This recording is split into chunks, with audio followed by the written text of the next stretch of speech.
I want to bring in now Republican Congressman Lee Zeldin of New York, a member of the House Foreign Affairs Committee and co-chair of the House Republican Israel Caucus.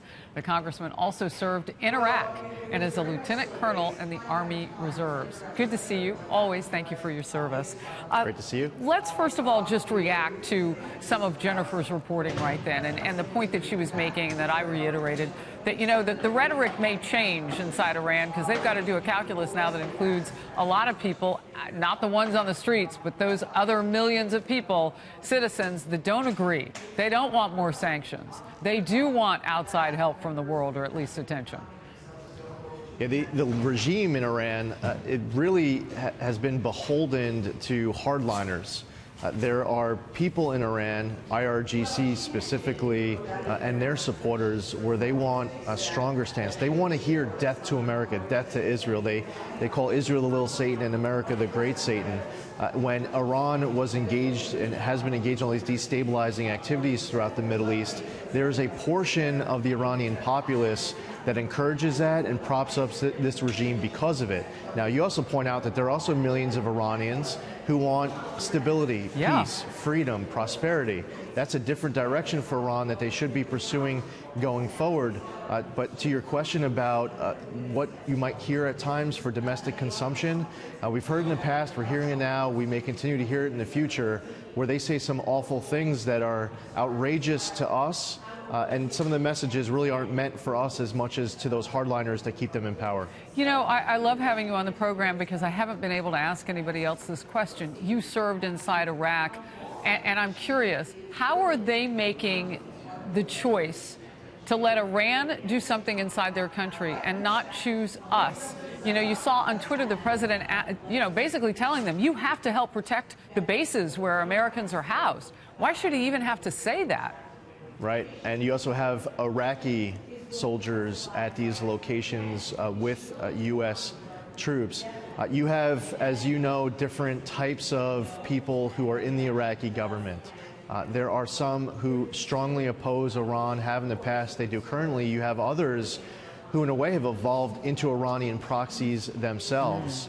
They are beholden to Iran. In some cases, they are aligned in a positive way for their relationship. Others, it's negative. They're doing it because they're scared. They fear, whether it's for their life, for their family's life, where they have to take these positions that provide Iran cover. So even, I think, under the Shia leaders inside of the Iraqi government, you have to break that down into people who might actually sympathize with Iran and others who are just sympathizing because they fear it.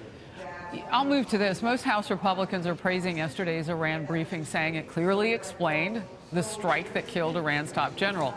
But on the Senate side, President Trump's allies like Mike Lee and Rand Paul went after it. The briefing lasted only 75 minutes, whereupon our briefers left. This, however, is not the biggest problem I have with the briefing, which I would add was probably the worst briefing I've seen, at least on a military issue, in the 9 years I've served in the United States Senate.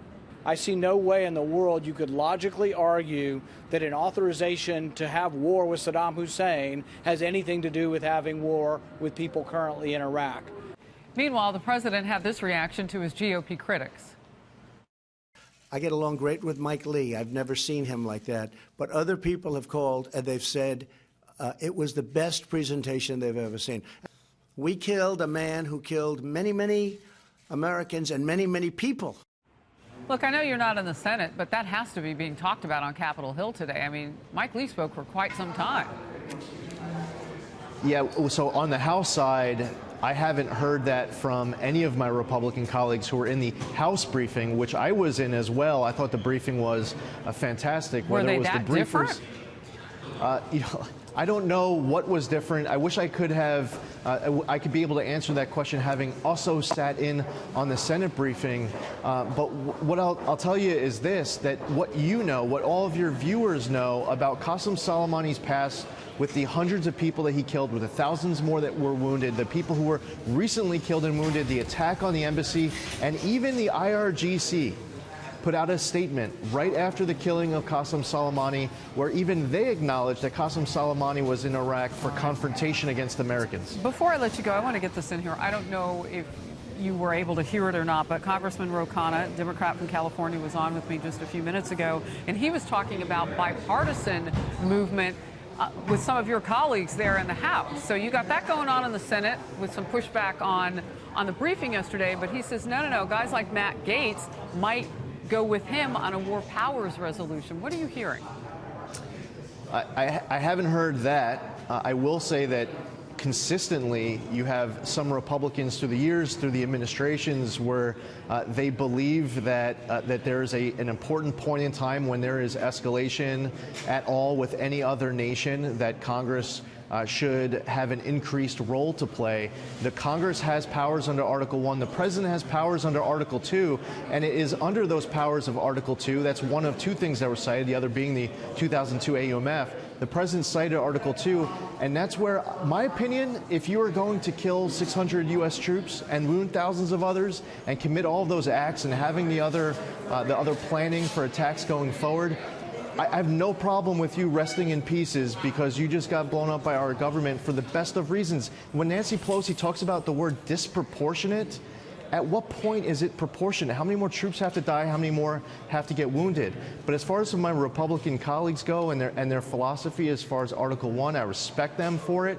Unfortunately, this is just without any teeth, it's a press release. They're just trying to punch the president in the face with this resolution. And that's why I think a lot of Republicans who would normally be inclined to support an effort like this don't want anything to do with it. And we'll see what happens with the debate and the floor vote. Congressman Lee Zeldin of New York, thank you very much. Thank you, Harris.